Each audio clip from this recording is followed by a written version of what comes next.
who are kind of infamous for saying, like, we are humans who happen to work. We are not workers who happen to be human. And it turns out being human involves having a body. It's just a corporeal.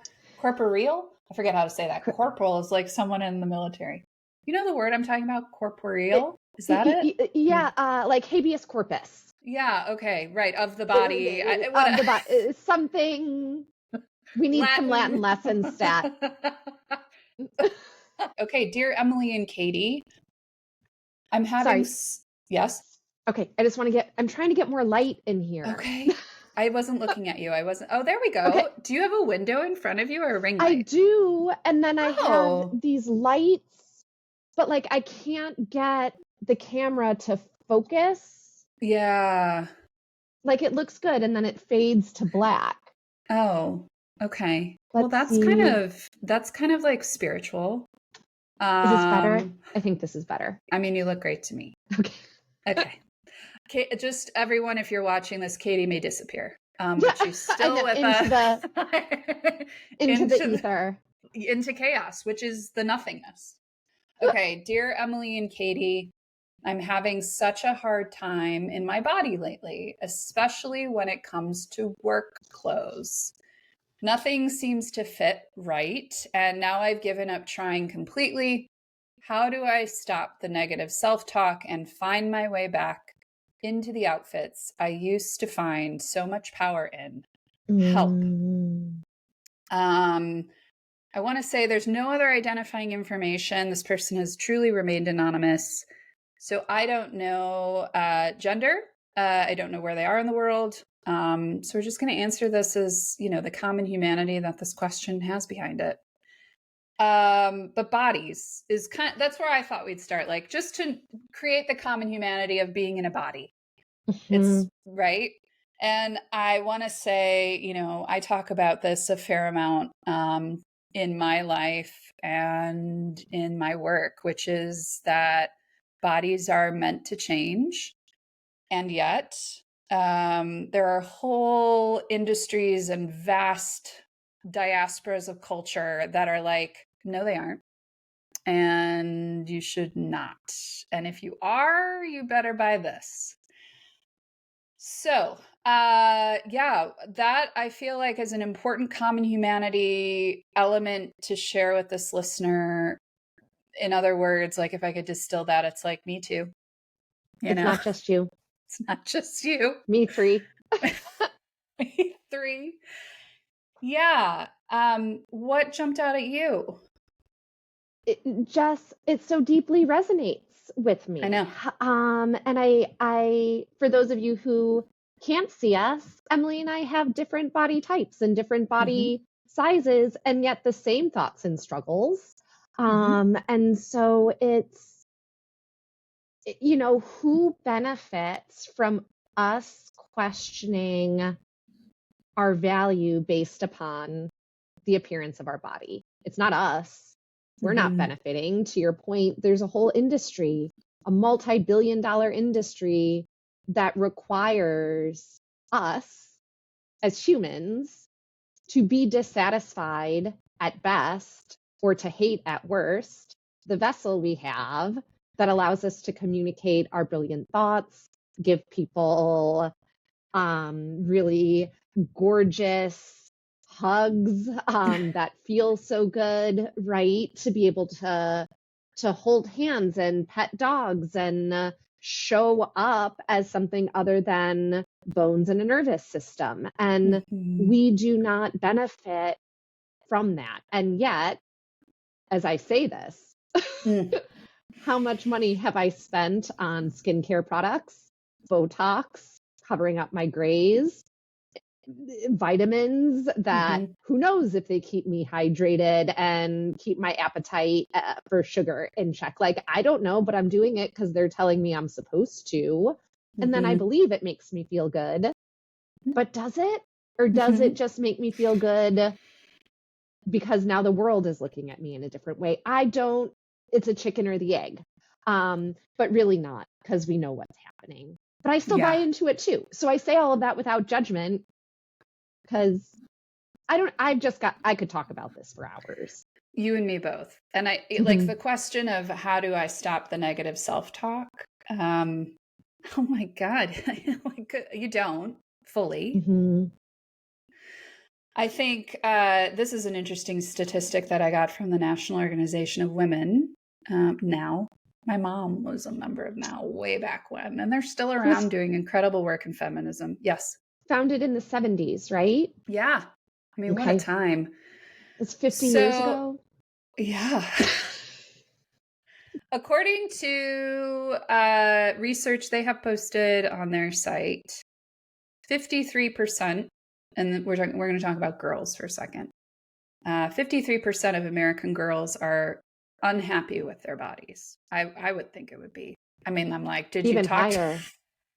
But then get this, it grows to 78% by the time girls reach 17.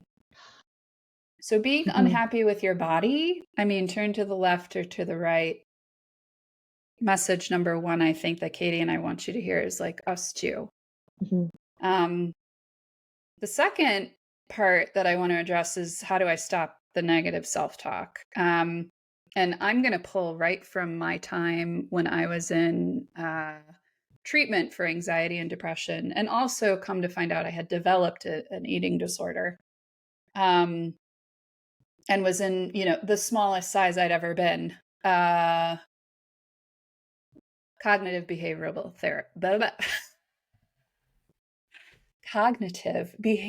therapy.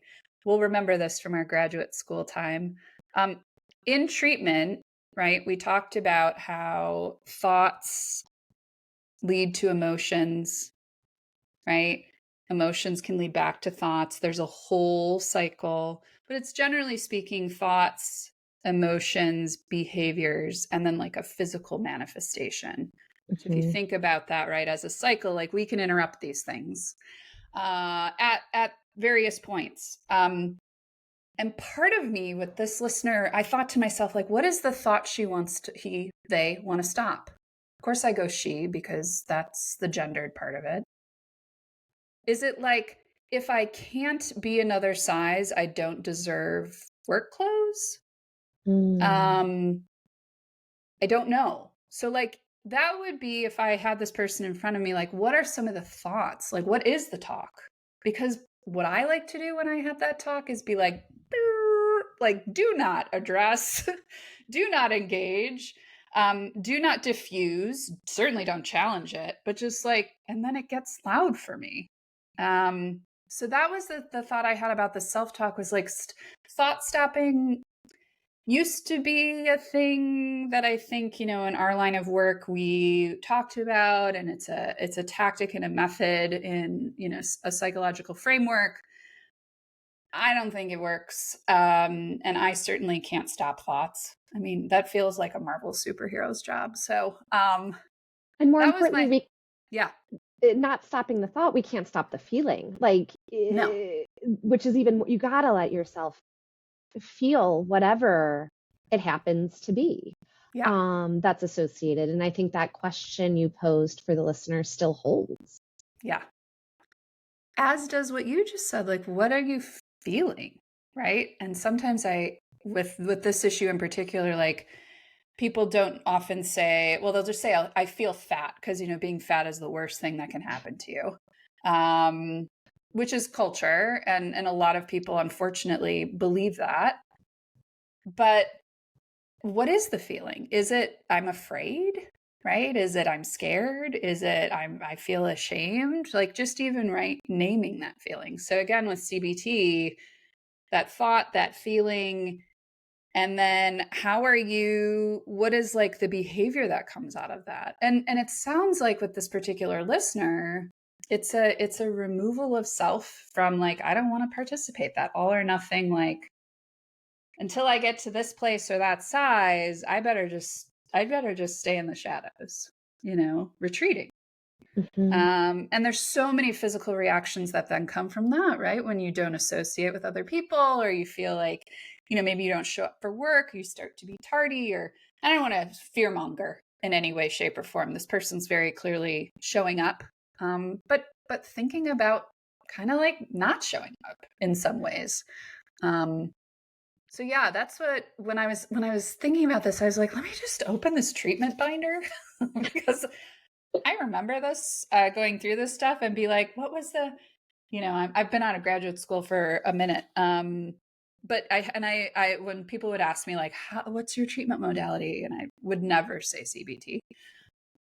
But I think it's a sort of a powerful in its application here. Yeah, I agree with you 100%. And I think any theoretical orientation when it comes to therapy and counseling can get a bad rap depending on when and how it's used, right? And I know being eclectic and pulling a little bit from every modality gets a bad rap. I think we need more of that. And there's a part of it is coming to the acceptance of, Emily, where you started. To be human is to have a body. We can either be at peace with it, or we can be at war with it. And who needs to be at war with their own body, with everything else that is happening in the world? You don't benefit from it. And for the listener, and I know that can feel really selfish for some folks, especially if that listener is a woman. But sometimes I find in working with clients, particularly around issues of confidence, helping them see when you are removing yourself from a situation or an environment, not because it's toxic or because you don't feel safe in it, but for different reasons. My gosh, you're robbing everybody around you of your brilliance, your kindness, your warmth, your own experience that might help somebody else, or for you to connect with that person who's had the same thought that you've had or feeling that you've had around dissatisfaction with your body so that you can connect. When we are isolated, that is when, as a human, I think the most damage is done to us. We inflict that, not others. And so I would also encourage this person, you can recognize the thought, experience the feeling, and remember, if you're not present at work, or you're not present with your friends, or not present with your family, you're doing a disservice to them by not being there. Yeah. And coming as you are, It's if we need rest, if we need to back out of social plans, I am all for that. Oh yeah. Take your nap, get your 8 hours of sleep. But if it's more about, and this is something I've been working on in therapy, trying to distinguish between the need for rest or am I depressed, right?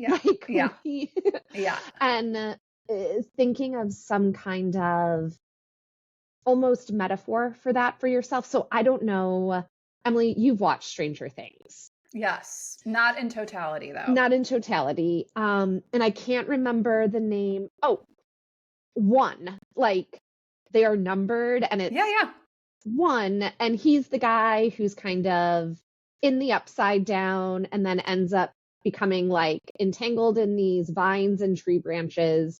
I'm like, if that's my feeling, I need to break out of that and go show up in the place, no matter how I'm feeling about my body, my skin, my outfit, whatever it happens to be.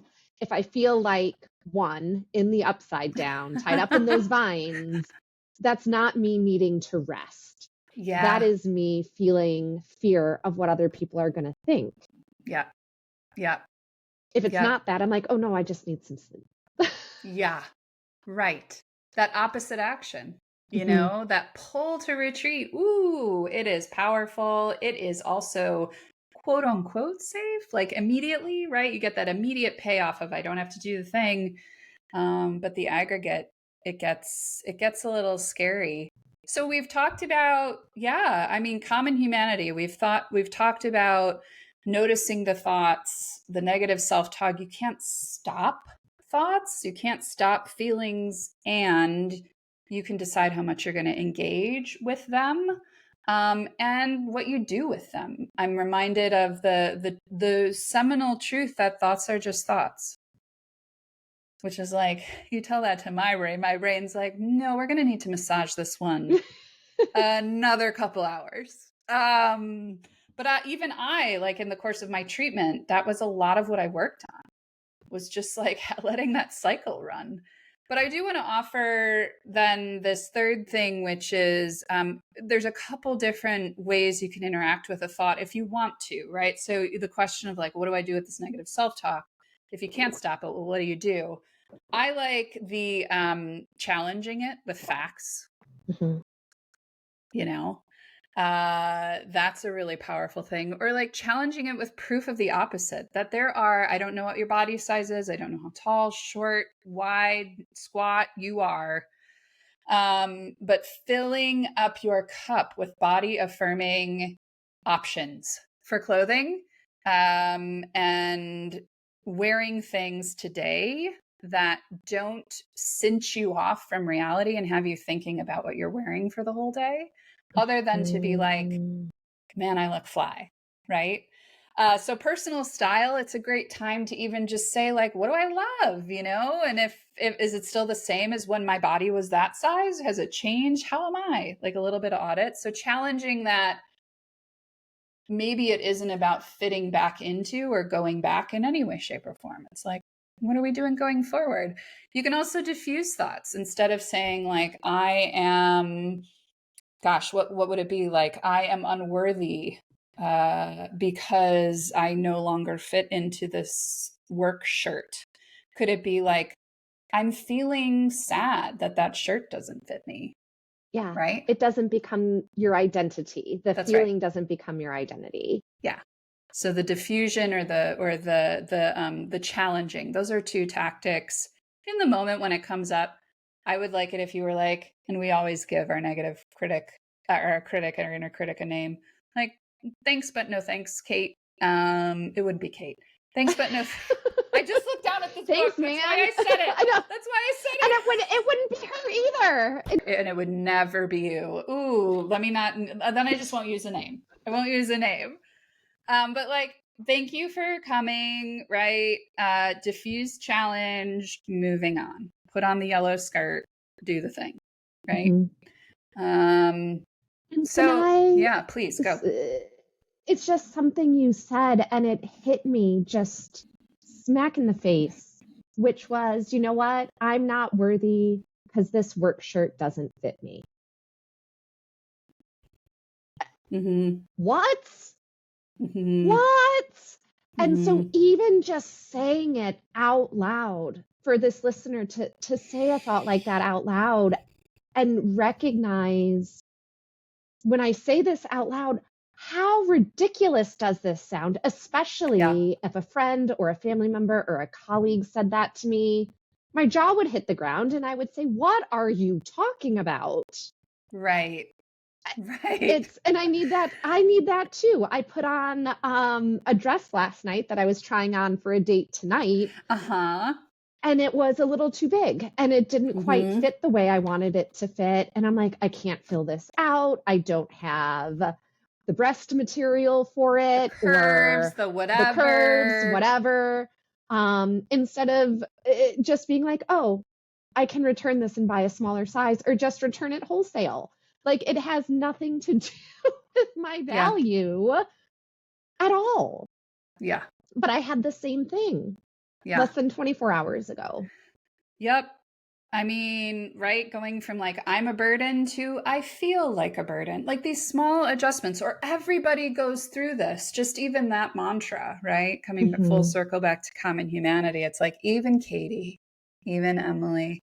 And I do sort of want this listener, like the assignment is like, get something, thrift it, resale, vintage, whatever you want to do, go straight to Nordstrom's anniversary sale. It'll be over by the time this comes out. Anyway, buy a thing. Next year. Buy a thing you love, right? That you feel great in, and like, get on with it, sister. Get on with it. And we got you, you know, or brother. or other or mother, whatever. Okay. It is interesting though with issues of body that I gender it, because I know this too, and this comes from Now's site as well. 20 million women and 10 million men suffer from a clinically significant eating disorder at some time in their life. So like, it's they're human. right there with us. It's just human. It's just human. Oh my gosh. Okay. Thank you. Can I do a plug for a book You that is better. right in line with this? So, You better. A friend of mine from middle school, her name's Elise Hugh. She is now with NPR, published a book last year called Flawless. And I don't want to call it a tagline for the book, but when I've listened to her give interviews and read reviews, the same three words keep popping up throughout, which is the tyranny of beauty. We don't have time for the tyranny of beauty, no more than we have time to be at war with our bodies. And the book is brilliant, incredibly well researched, might help the listener and other folks understand where all of these pressures originated from and came from, because it didn't start with you. It's our socialization. Totally. And an invitation to the listener, go back and listen to this last season's episode with the author of Unshrinking, Kate Mann. Another great resource. There's a lot out there and not all of it's good. So we just gave you two good things to read. Stay away from the other trash. All right. So finally, oh God, it's just a lot to sift through. So just do what we tell you to do. All right. Remember, you can ask us anything, anywhere. DM us on Instagram. You can visit us at who'smissingpodcast.com and fill out the form on the Ask Anything page, or leave us a voicemail at 773-389-3638. Your question could be next. Thank you for listening. We love y'all. Bye, everyone. Bye.